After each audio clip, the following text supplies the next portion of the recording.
Okay, everyone, I'm going to go through this assignment because I thought I explained it really well in class for those of you who were there, but maybe I didn't.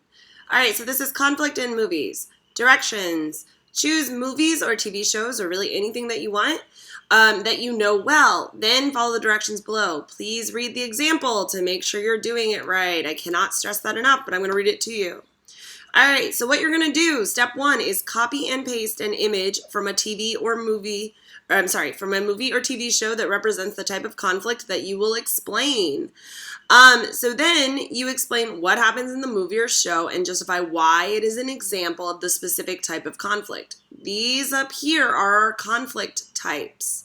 Okay, so I copied and pasted this image from Pocahontas, and it has her dad in the background. So it says, this is an example of man versus society. I chose this. I could have done man versus self because it's Pocahontas versus herself too, but I chose man versus society because Pocahontas is struggling with whether to make her community happy, her society, by marrying Cocoon, or make herself happy by going with John Smith.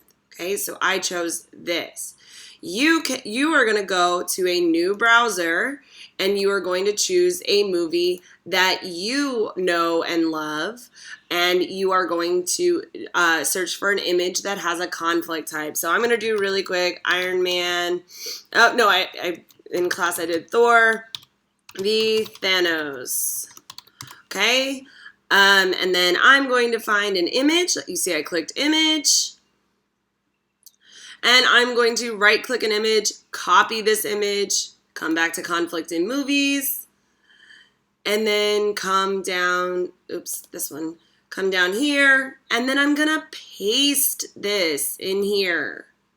Okay, so just like the example, and then I'm gonna say, this is an example of man versus man because the two people, or whatever you want to call them, are fighting against each other.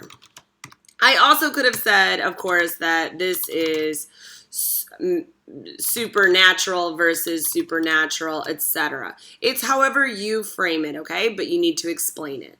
That's how you do this. Copy and paste the image, and you do this 5 times. 1, 2, 3, 4, 5. Please let me know if you have any questions. Remember that in NTI, I do not give you credit unless you attempt to do the assignment correctly.